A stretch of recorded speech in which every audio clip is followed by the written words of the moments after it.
Direction Israël, où séjourne le président Alassane Ouattara pour une visite officielle, la seconde d'un président ivoirien, après celle effectuée en 1962 par le président Félix Houphouët-Boigny. Le président de la République a été reçu en audience par le président israélien Shimon Peres, qui l'a ensuite convié à un déjeuner au King David Hotel.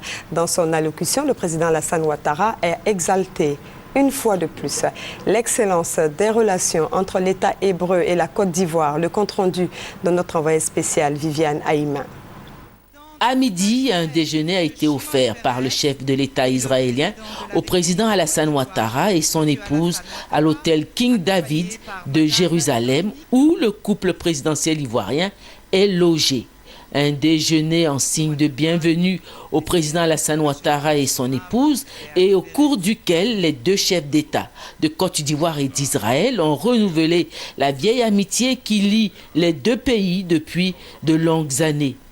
C'est le départ d'une relation de coopération plus accrue, à l'image de la coopération intense qu'il y ait la Côte d'Ivoire et Israël au temps du président Houphouët-Boigny, dira le président de la République Alassane Ouattara. Je me félicite de la coopération ivoiro-israélienne qui, j'en ai la conviction, s'engage dans la voie de sa redynamisation et de sa revitalisation. Monsieur le Président, je suis honoré et je me réjouis tout particulièrement de vous rencontrer. Un grand homme, un homme d'État, un homme généreux.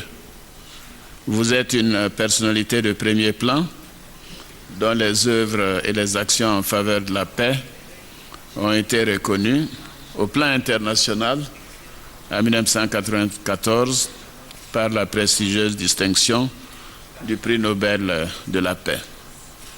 La Côte d'Ivoire et l'État d'Israël ont des liens solides en raison de l'histoire, de notre coopération dans plusieurs domaines, notamment l'agriculture, la sécurité, la santé, le transport. Toutefois, beaucoup de domaines restent encore à explorer et à développer, comme l'énergie, les mines, le pétrole, la communication, la défense, l'encadrement de notre jeunesse. Je souhaite que, dans l'avenir, notre coopération s'attelle à cela pour le bonheur de nos populations respectives. Je voudrais à mon tour vous inviter à lever vos verres aux relations d'amitié et de coopération qui unissent la Côte d'Ivoire et l'État d'Israël. Shalom. À la fin du déjeuner, le président de la République s'est entretenu avec plusieurs personnalités politiques et du milieu des affaires israéliens.